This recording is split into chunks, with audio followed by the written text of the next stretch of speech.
Hi everybody, my name is Sandy Shepard. I'm a master cake decorator. I have been in business now for many years on my own, but I've been decorating over 25 years. And I'm here today to show you, to begin with, a few basic tools for starting working in the field of cake decorating.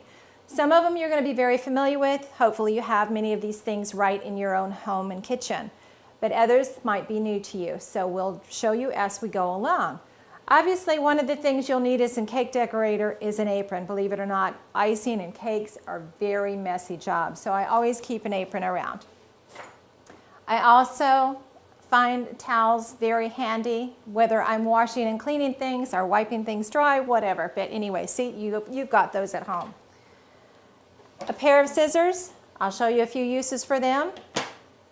Obviously, you're going to need an icing spatula, something that will scrape out the bowls when you're working, or if you're making a cake, you want to scrape out that batter before you put it into your pans. Tossing things aside is the easy way for me to know what I've already talked about. Scotch tape. Yes, we'll be using Scotch tape. Toothpicks are a great thing for using your food colors, and I'll talk about food colors on another day. Skewers. Many bakers, when they test a cake to tell if it's done, use a toothpick to test it. I burned my arm once. I use a skewer now, so it works much better for me, but that's what a skewer is used for. Airtight containers, whether you use something like this or even these small convenient ones, they work great. Now, let me show you a few things that you may not have in your home and talk about that. There are many types of cake decorating tips, starting off with some round ones. This is a number 3 in my left hand, and my right hand is a number 12. As you can see, when the number is smaller, so is the tip, and larger, the tip gets larger. Those round tips are used for writing and for figure piping. Then we have star tips. The star tips are used for the stars, your shells, and many other techniques. The one in my left hand is a number 16, and the one in my right is a 22. They also range in sizes. And we have some other specialty tips. These are leaf tips. This is a number 67, and this is my favorite, a number 349. It's a little V shape, works very well. We also have rose tips. Everyone is always interested in making a rose. They come very tiny. I believe this is a 101. A 104 is the most commonly used, and a 124 are an even larger. We have other specialty tips. This one is called a basket weave, and that's its main purpose. And these are both drop flower tips. As you can see, they come in sizes too. This little tool is the greatest for helping you to work with cake decorating.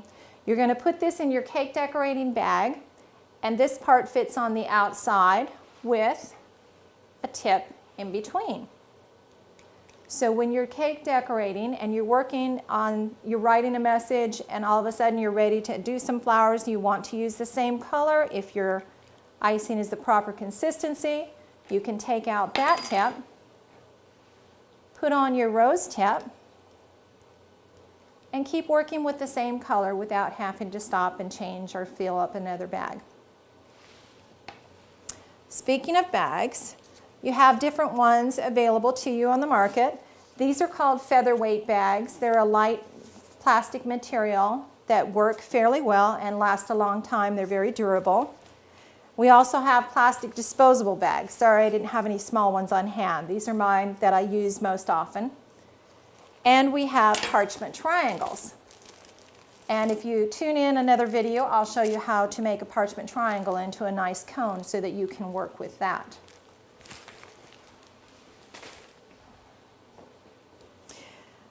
You also will probably want to invest in a few spatulas. This is my favorite one for icing cakes with because of the angle design. While I'm working on a cake, I'm not going to get my knuckles into the icing because that allows for some extra room that a straight spatula doesn't. The smaller spatula I use for stirring up my colored icing, as well as small techniques. you may want to invest in a very nice, this is my special tool and I have to be careful. I keep it in plastic because it is very sharp and I've cut myself just by touching that blade. But this is a wonderful tool for trimming off edges and leveling your cakes. Let's put it back in its package. And another thing you may not be familiar with are cardboard circles. When I'm working with a cake, say an 8-inch cake, I will use one for the same, that is the same size as the cake. This is an 8-inch circle. And I will use 2 to put together for my base and cover it with a nice decorative foil so that it will look nice once I set my cake on top of it. And I have a nice border all the way around. Speaking of that foil, here's the roll of it. You can use regular aluminum foil as well, but this is a nice pretty pattern in it and it's great. Another thing that you might not happen to have are little paste food colors. This is pink or rose pink, which is my favorite pink color.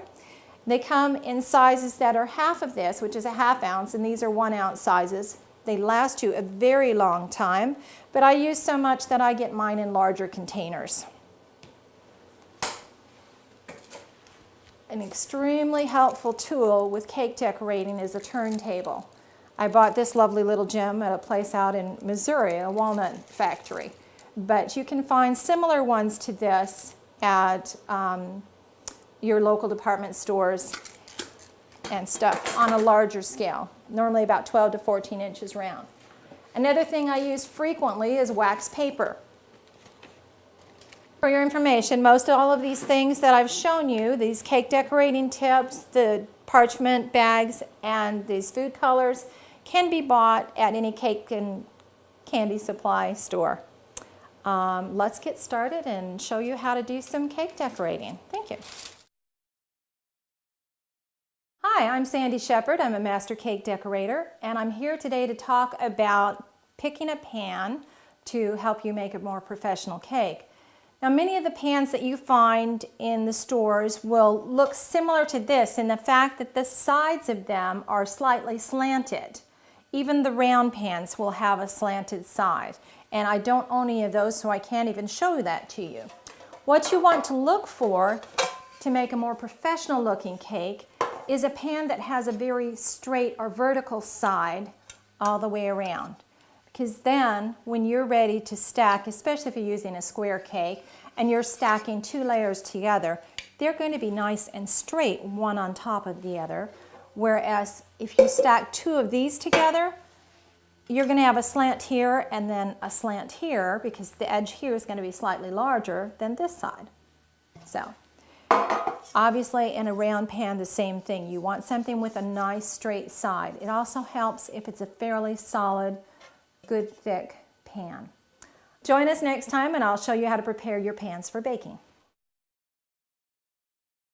Hi, I'm Sandy Shepard, Master Cake Decorator, and I'm here to show you today how to prepare your pan for baking your cakes. Now, there are a few different methods of doing this, and I'd like to share a couple of those with you, and then I'd like to show you my way. You know, it's my video after all, right? One method is to use Crisco and spread it on your pans and dump in flour. Another, which is slightly easier, is to use oil. This is just regular vegetable oil. I actually use canola because it's lower in saturated fats and everyone's concerned about that these days. But you paint on your pan with the vegetable oil. This is just a normal pastry brush which you can buy in your grocery store or department stores. And I'm not going to do it all the way. But then you're going to take some flour. This is just general all-purpose flour. Put some of it in your pan and start tapping your pans until it goes all the way around. And with my cakes, I knead it up on the sides as well. If you're using a chiffon cake or an angel food cake, you would leave this step out entirely. You do not want to grease or flour your pans. And then you dump out the excess. Now, if you happen to have a pan there ready to catch it, it's okay, but it's messier. And of course, I haven't got spots in my pan, so it's a little bit trickier of a technique. I'd like to show you my method of doing it.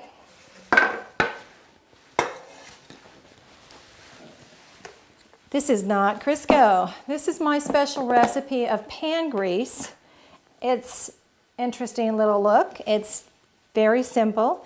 It's 1 cup of all-purpose flour, 1 cup of Crisco shortening, and 1/2 of a cup of vegetable oil.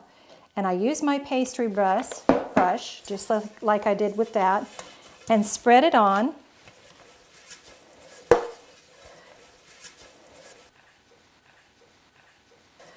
Go up the sides of the pan.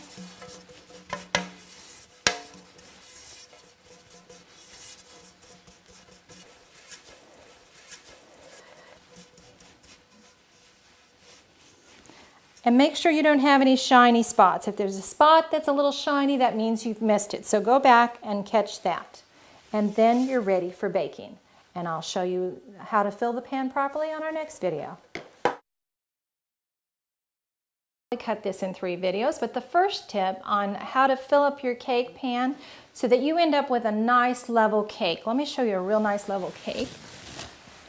This cake is nice and level, and that's the way we want our cakes to look so that when we put them together they have a very professional look to them.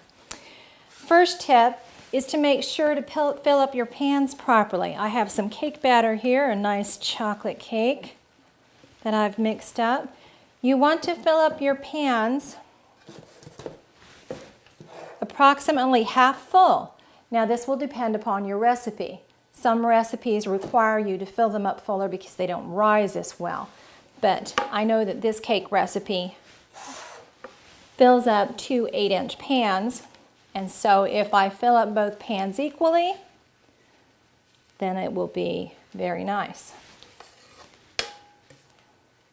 See how handy that spatula is? It cleans every little bit out of that pan. Ta-da!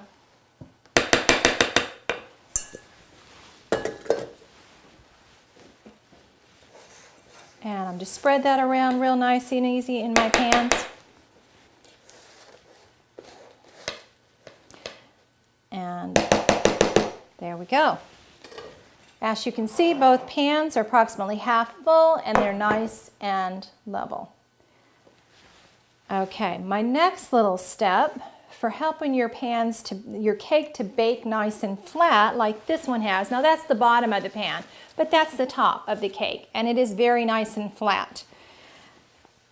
I have 3 tips for that. One is making sure your cake pan is filled properly. The second one is to wrap it with a toweling strip. This is just from an old bath towel that I've cut in strips that fit the diameter, or excuse me, the depth of the pan. And I've taken this over to my sink and gotten it nice and wet and squeezed out the excess water so that it's wet. Now I take this towel strip, put it around my pan, just wrap it nice and gently. And where did my little T-pin go? Okay. And then I bought this T-shaped pin. I don't know how well you can see that there. But this little T-pin, and it's called that because it looks like a letter T.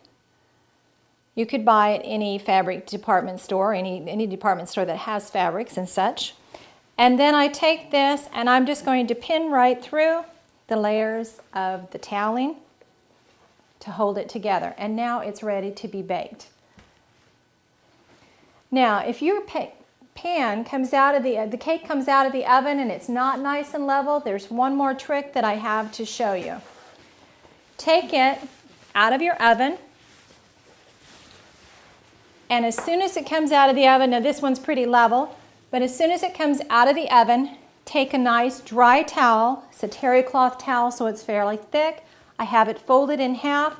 I lay it across the hot cake and gently press it and flatten the top of the cake. Ta-da! And that's 3 tips for helping you to come out with a nice level finished cake. Hi, I'm Sandy Shepard, a master cake decorator, and I'm here to give you a baking hint today on how to tell when your cake is done and then how to take it out of the pans and let it cool. Now, my cakes generally take 35 to 45 minutes to bake in the oven. That will depend upon your oven and how hot it is.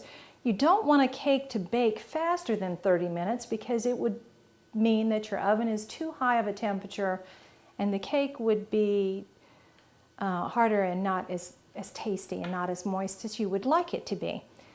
But when the timer buzzes and you want to go check your cake, I reach my skewer into the oven and just gently poke it into the cake and pull it out again. It should come out with maybe a couple of dry crumbs on it or nice and clean like this just has.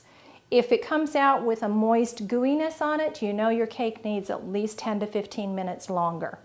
And that's okay to let it bake longer. And once I've got my cakes out of the oven, and I let them sit and rest for 10 to 20 minutes to let them cool off a little bit just in the pan. It also helps finish the baking in the inside of the cake if it needs to be baked at all. Lets the cake firm up just a little. Then I take my cakes and normally just use a sheet of wax paper and lay it on my countertop. I grab a hold of my pan. If the pan is still warm, use some hot pads. With my toweling around it, normally I can touch it with my fingertips. And take a hold of my cake and flip it and then lift. And there you go. Your cake is out of the pan. Did not stick into my pan at all. You can also use a baking rack if you happen to have them. I prefer putting a piece of wax paper on there first. The same technique, take your pan, flip it, and there you go. You've got your cakes. Okay? And that's how you get your cakes out of the pan. Hi, I'm Sandy Shepard, a master cake decorator, and I'm here to show you today how to fill your cake and to make sure it's nice and level so that when you fill it and stack the two cakes together, that they will have a complete level look at the end. First, I like to choose whichever cake I'm going to put on the bottom, and it doesn't really matter what much, but this one is sitting really flat and this one's got just a slight slope to it, so I'm going to use that one as my bottom cake. And I just take a little bit of my icing and put it on the wax side of my cardboard. Spread it on there. That works like my glue. Then I can take my cake, which is well cooled, and I can put the cake circle on that and turn it over. Ta-da, there you go. I just realized that I didn't have my pastry bag full of icing and I need that for my next step. This is one of those large plastic bags which I've shown you earlier, and I have my coupler without the ring on it. I've taken the ring off. I'm going to put the coupler into the bag and slide it on down in there. When cutting a pastry bag to fit with the plastic bag, I need to cut it right there at the top of the ring. So I'm going to scoot that back just a teeny bit and grabbing my scissors, trim it off a little bit more and press it back down in there. Okay, now I'm ready to fill my bag. Notice how I folded the top down so it forms this nice cuff. Makes it an easy place for my hand to hold it, keeps my hand from getting messy, as well as keeps the top of the bag from becoming too messy. I am going to take a nice scoop of icing, slide it right down into the bag, and then I scrape that spatula off against my thumb as I pull it out. That's plenty for what we need today. Once I've got the icing in the bag, I'm going to take it up at the top here and squeeze, bringing it down to the coupler, and give it a little squeeze to come out the tip. All right, now I'm ready to start filling my cake. I want to keep my icing covered because my icing does dry to the touch, and I like to keep the top of it moist as well. I have my cake set on a little turntable just for my own ease, and I've got my icing in the coupler, and I'm going to start to just squeeze a little wall of icing all the way around the cake until I get back to the beginning. Ta-da. See, that's all I needed that for. And we're going to fill this chocolate cake today with the dulce de leche. This is a Spanish South American tradition, but it's a wonderful caramel. Has a nice creamy consistency, very easy for spreading, but thick enough to hold in the nice cake and stay. And I'm going to, if I can get a hold of the edge of the cardboard, there we go.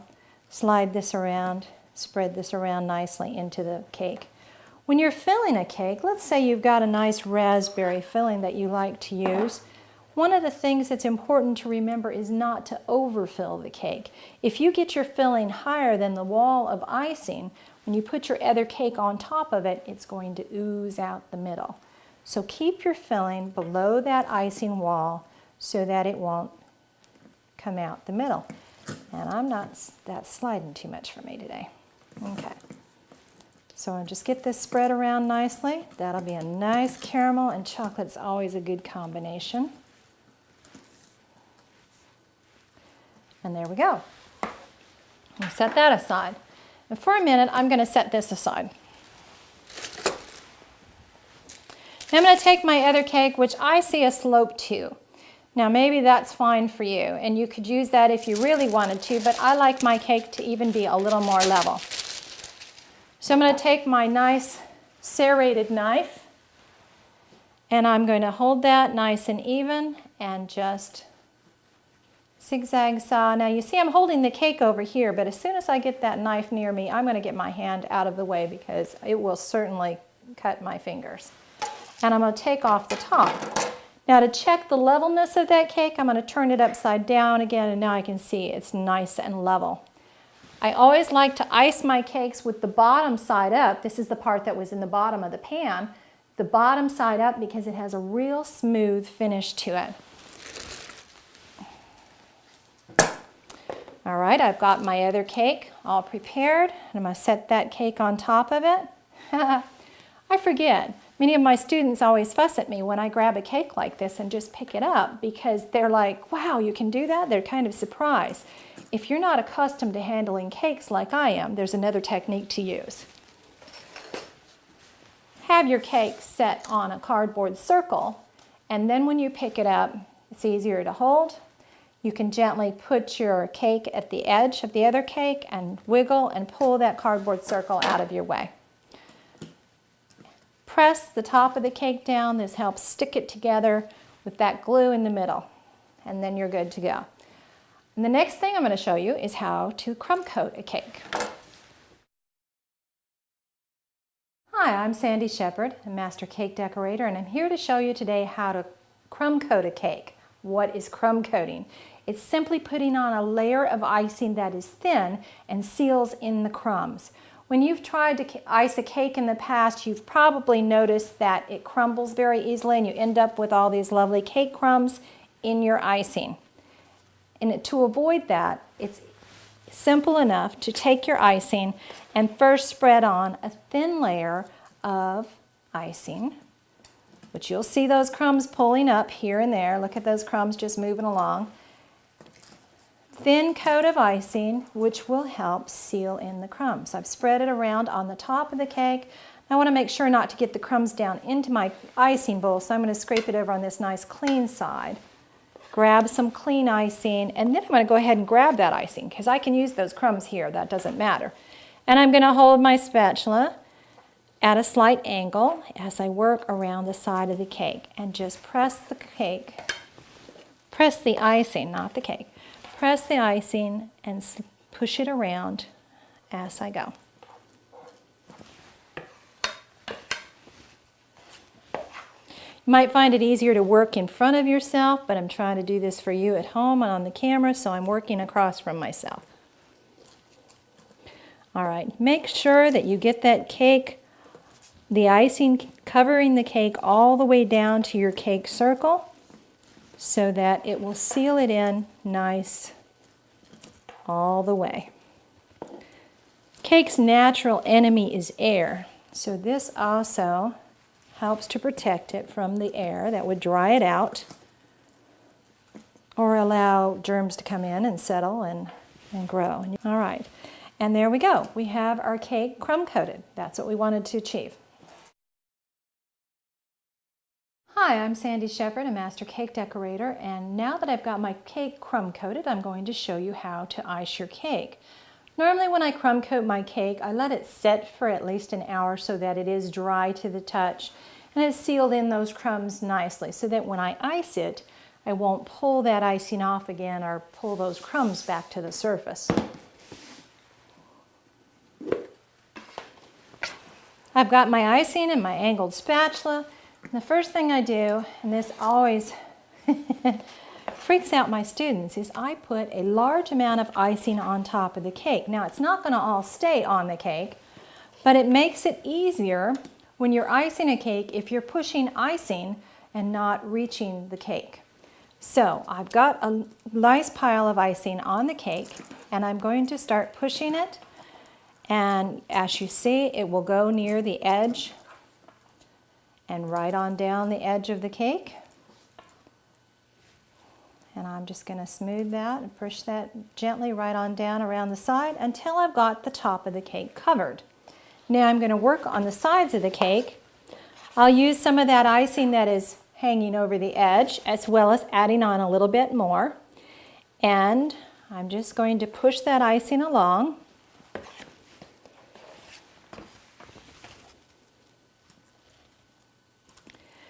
Now, I don't know if you can see this, but I'm actually holding my spatula at a slight angle to the cake, not flat to the surface, but at an angle, so that I can push that icing, and it gives the room for the icing to move along in front of the spatula.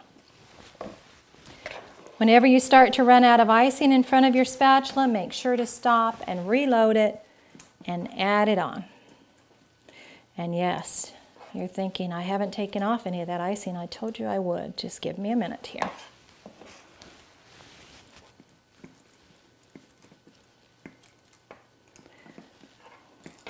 Okay, I should probably use my bigger turntable. That's all right. All right. I don't want to see a shadow on my cake when I'm decorating it. And this is what I call a shadow, when part of the cake shows through that icing. All you need to do to correct that is go back and add a little bit more icing in that place before you start to smooth out your icing. All right.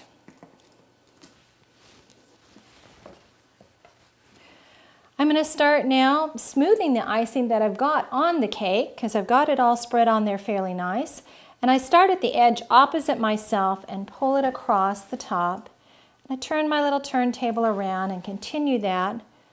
The little crumb manages to get to the top. Now I'm working with chocolate cake, and chocolate is the most crummiest cake. It's also the yummiest cake. All right. Then I'm just taking a hold of that icing and bringing it around until I get a nice smooth top to the cake. And I am going to clean up this icing a little bit around the bottom. Whoops, I missed the bottom edge there even. Let's pull that icing down to the bottom edge as well.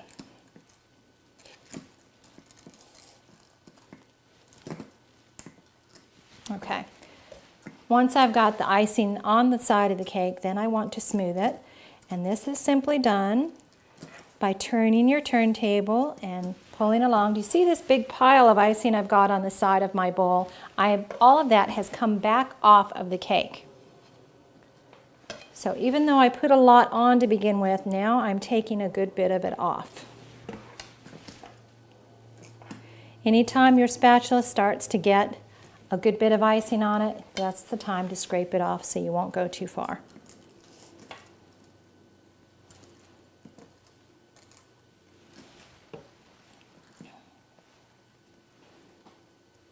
Now I'm just going it back across the top because I kind of sometimes forms a little crust at the top edge, and I'm pulling that back towards the center to smooth it again so that it all blends in.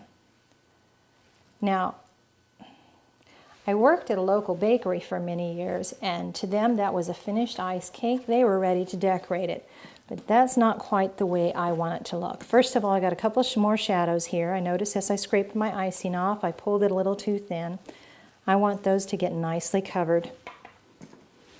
And there's a dark chocolate crumb sticking right there in the cake. Let's get that out of the way.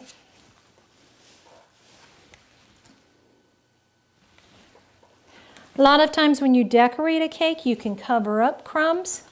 So if you get just a couple little errant crumbs, you could probably ignore them. All right, then I'm going to re-smooth that.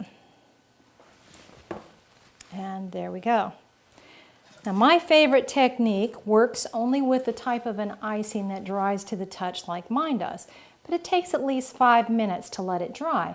So I'll show you that technique on another video, but this is how to ice a cake smooth with a spatula. Hi, I'm Sandy Shepard, a master cake decorator, and I'm here to show you my technique for smoothing most cakes.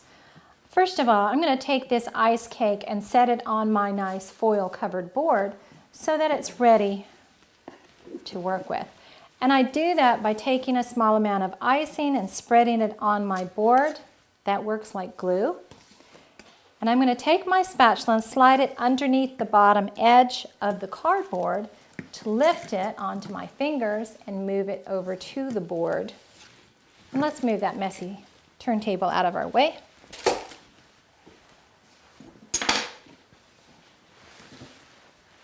And now I've got my cake on the nice foil board. As I said, this is a fairly nice smooth cake, but I like it even nicer than that. And this is my favorite technique. This is just an ordinary paper towel with a very little design in it. I like it best with a very small design. When you look at paper towels, you notice that they're textured in many ways. I just take that paper towel. Now, let me tell you first how to know when your icing is ready to use this technique. Your icing should be dry to the touch, so when you touch it, nothing comes off on your fingers. If that was moist and fresh and I touched it, I would have icing on each of my fingertips. All right, now I'm going to take my towel and lay it across the top of the cake and gently rub it. As I do this, my fingers are leveling out the surface and the cake will pick up the texture of the paper towel. I have another paper towel that I use that has a very smooth texture. Now, do you see that pretty little texture on the cake? I like that design for the background of my birthday cakes and any special or all occasion. Now we're going to continue around the sides because, of course, I want the sides of the cake to look as nice as the top of the cake. So, continuing, I just gently am rubbing my hands up and down and back and forth. When I run out of paper towel, I pull it off and reposition it and continue. I should pull the cameraman over here and have him do this part. This is easy. And I get all my students to do this and they're amazed at how simple this technique is.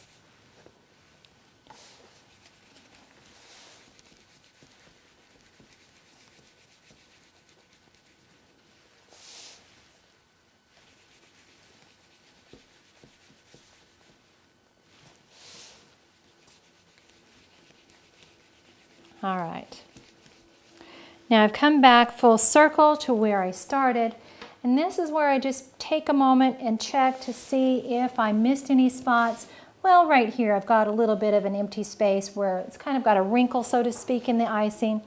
And I'll just go back with my paper towel one more time over that area and smooth it again. And needs a touch more. This is what happens when you work with a chocolate cake on camera. Chocolate cake always tends to still leave a little touch of a crumb underneath the icing or in the middle of the icing. See here, I've got a couple more little dips and divots in the cake, and I'm just going to smooth them out a little bit more with that paper towel.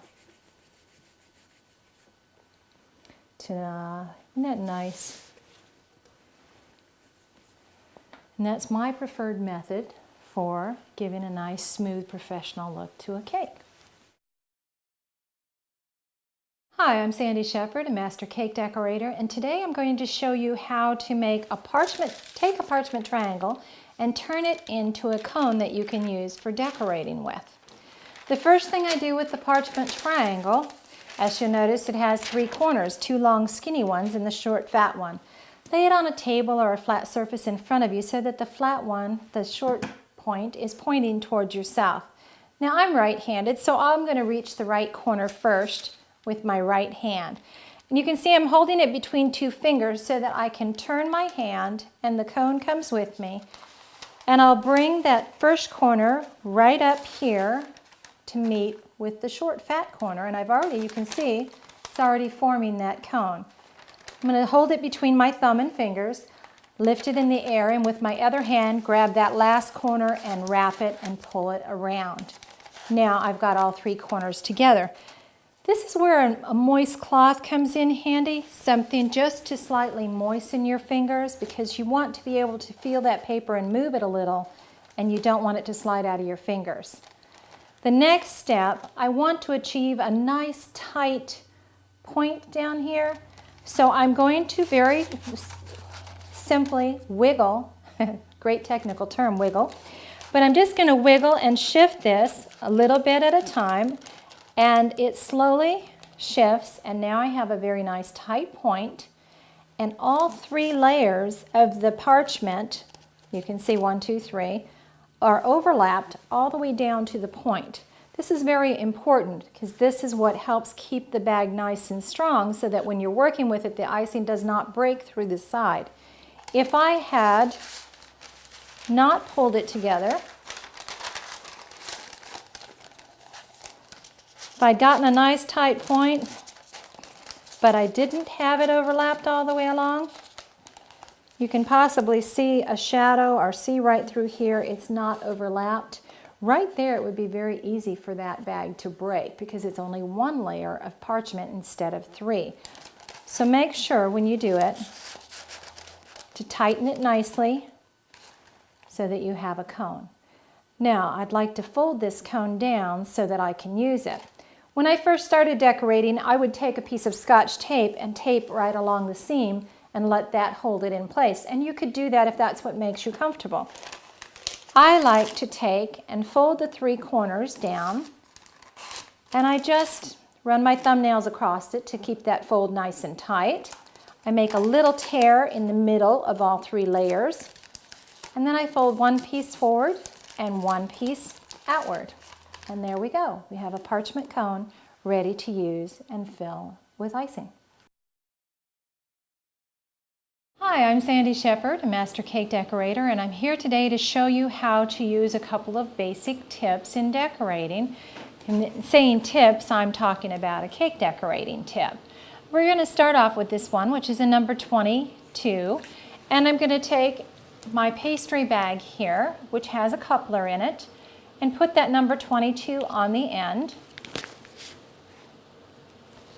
And then I've got my coupler ring, slide it over the tip, and fasten it tightly in place. Now I'm ready to start. Now when I work with a large bag of icing like this, if I was to hold it and decorate it from this point, my hand would get very tired because I really have to push a lot to get that much icing to go through the tip. So what I do is grab it down where it's closer and just twist that up so it stays, and then I'm ready to work. I'm going to first show you how to do a star and a couple of simple techniques, and then I'm going to decorate this cake for us.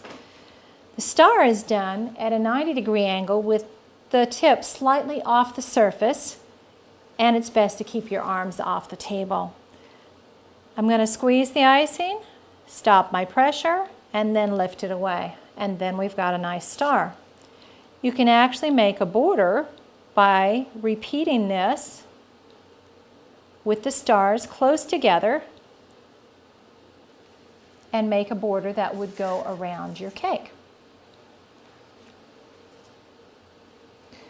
Now, as I mentioned on a previous video, there's many sizes of star tips, and I most often use a larger one like this when I'm working around the base of a cake, not at the top, because to me that feels too large. Depends on the size of your cake, so use one that's an appropriate size for the size of your cake.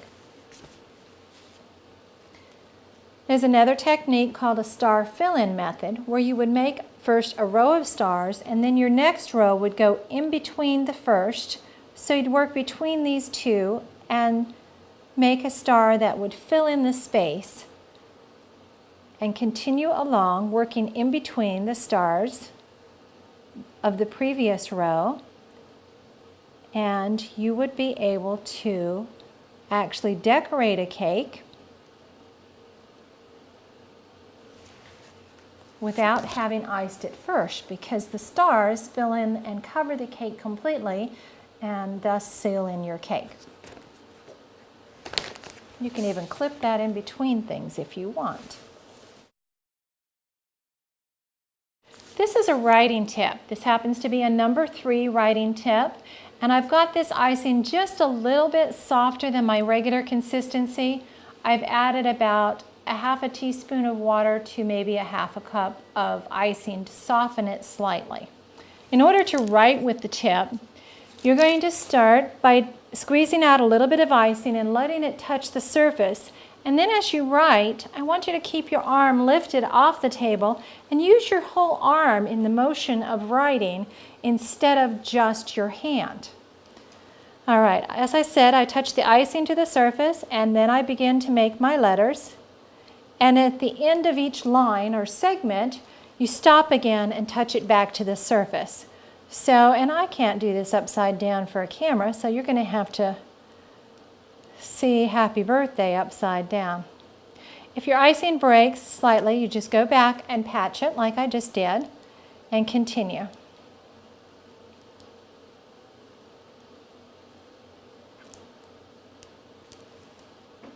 Touch to the surface and lift.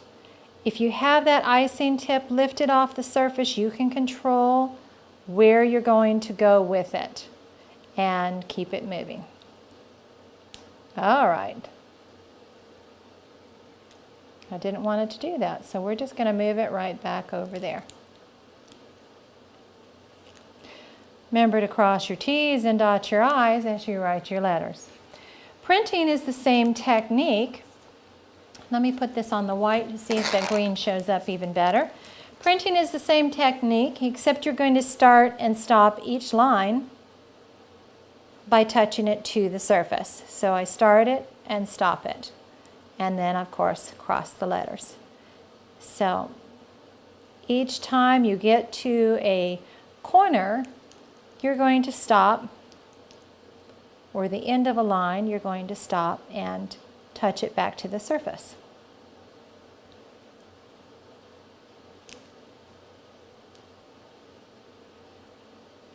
All right, like that.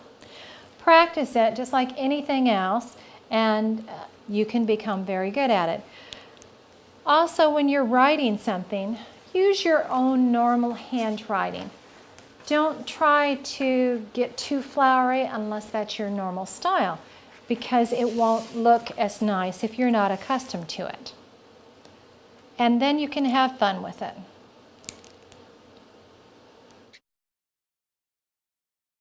The next thing I'm going to show you is a simple flower spray. And for a flower spray, of course, we're going to have some stems for those flowers. We're going to start off like with the writing. Touch your tip to the surface and lift it and give it a nice curve. Flowers tend to have natural curves to them. If I was doing this on a round cake, I would probably follow the curve of the cake. And then again, give it another curve. In art, they tell you to do things in odd numbers, so I tend to follow that, but not always. Now I've got my main stems for my flowers, but most all plants have little branches off of them. It's a good place to cover up a little crack in your icing like I had there. So I just add my little short stems, or my little branches off the stems, alternating. And there we are. Now let's do that on a cake.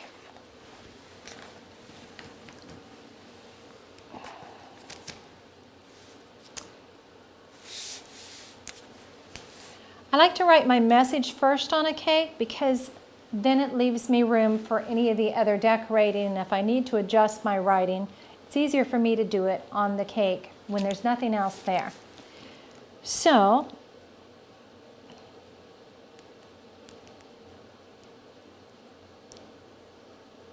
keep your pressure nice and steady with that as you're writing, and you'll have better control.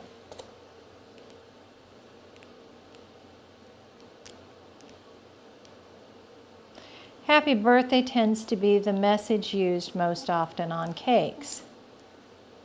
Ta-da, there we go. Since this is a round cake, I have a very nice area here for a nice curved bouquet. So I'm just going to add some stems onto this cake. And there's room for my writing, so I'll just put it right along that way. And then I'm going to go back and add a few short stems alternating. You notice as I touch that and then I pull away, I'm easing off my pressure as I pull away so that the line gets nice and skinny at the tip.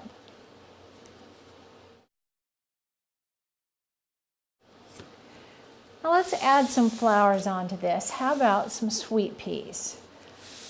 I need to get an icing bag ready. I have a parchment cone here. You can use scissors or just simply tear the tip off. I tend to tear it because that's quick and easy. And I'm going to drop in my rose tip. This is a number 104 rose tip. You want to make sure that the tip is not covered up by any of the paper, and I do have a little bit right there. So I will fix that by taking it down just a little bit more. And I've got some yellow icing. This is a vibrant yellow icing. And I am just going to fill this parchment cone by putting in the icing. And I have my thumb on the outside here, and I just rub that spatula against my thumb as I pull it up. To close a parchment bag, I always make sure that the icing is not so full that when I fold the top of the bag over, that there would be icing there. If there's icing above this paper, if I can only fold it halfway over the icing, I will have icing squeezing out of the top of my tube, and that makes it messier than I'd like it to be. So, fold down the front in the center. I have to turn for you to see this. And then I fold down one corner. And I take the other corner, slightly crease it, fold it down. This forms a nice little pocket right here, and I like to take the triangular point and fold it and tuck it down in the pocket. And there I go. Now I'm going to show you on this little board here what I'm going to do on the take. But I'm going to set the tip down on the surface and squeeze and let the icing flow out. When it reaches the board or the cake surface, I'll stop my pressure and pull away. And I'm going to add another petal just like that to the right and to the left. Did the first one with my flower tip straight up and down, my rose tip. And then the one, I angled it to the left, and the other one, I angled it outwards to the right, so that I end up with a 3 little petaled flower. This flower is generally called a sweet pea. And I'm just going to add these in here. These are quick and easy to do.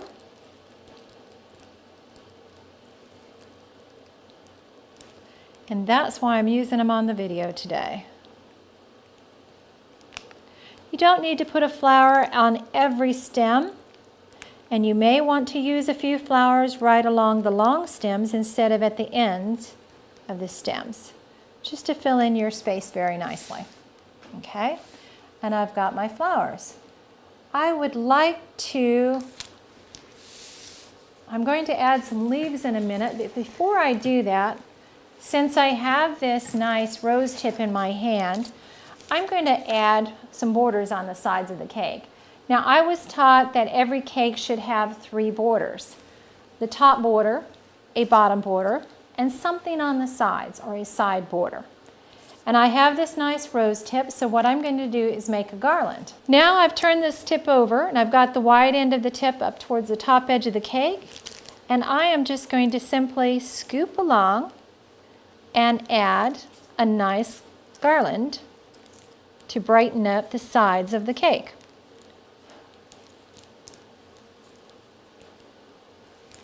Ta-da! See, there we go. And I'm going to come back and pick up my star tip here and put some shells around the bottom border, but you might want to see how those are done. The shell is worked at a 45-degree angle, not a 90-degree angle like I did my stars. But the shells go with a nice heavy pressure at the beginning and build it up and then ease it off to a nice little tail. And I continue in a nice little row. And that's what I'm going to do around the bottom edge of the cake. Now, as I said earlier, when I'm working at the top of the cake, I like to use a little bit smaller of a tip. This is an 8-inch cake, and this size border up here would look a little too heavy for it. So I'm going to take off this number 22, and I'm going to switch to a 16, 17 or 18 is good as well, but this is the one that I happen to have handy. And I could do the star border around the top edge like this, but I prefer a shell, so I'm going to continue that again.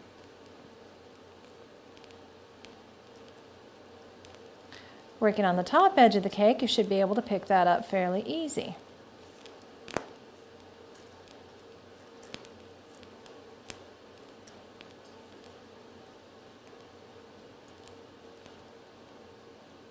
All right.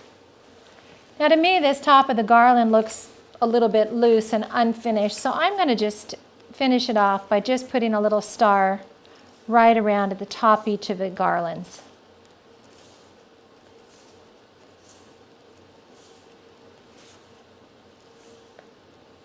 Ta-da! There we go.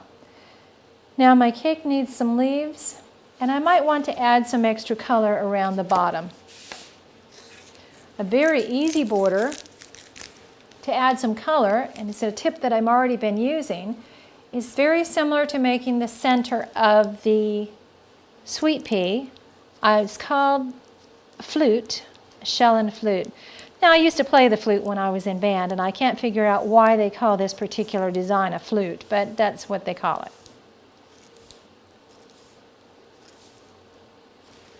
All right, gives us a little extra color around the bottom. I like that better. And then we're going to finish off in a minute here by putting the leaves on it. This is the leaf tip that I told you in another video that I like the best. It's number 349. It's just this nice little V-shaped, if I had some icing out of there, you could see that it's just a little V-shaped tip.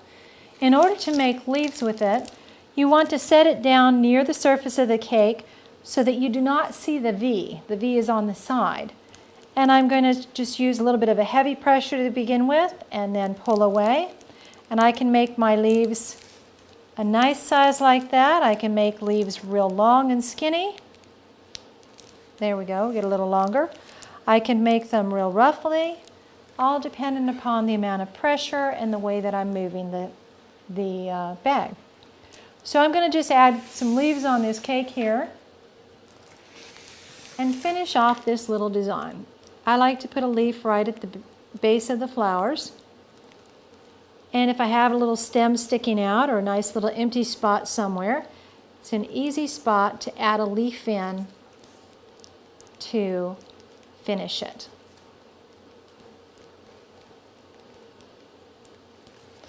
And there we go. We have a nicely decorated cake, and we are done. Thank you. To watch the other segments in this video series or for how-to videos on almost any other topic, visit monkeyseed.com.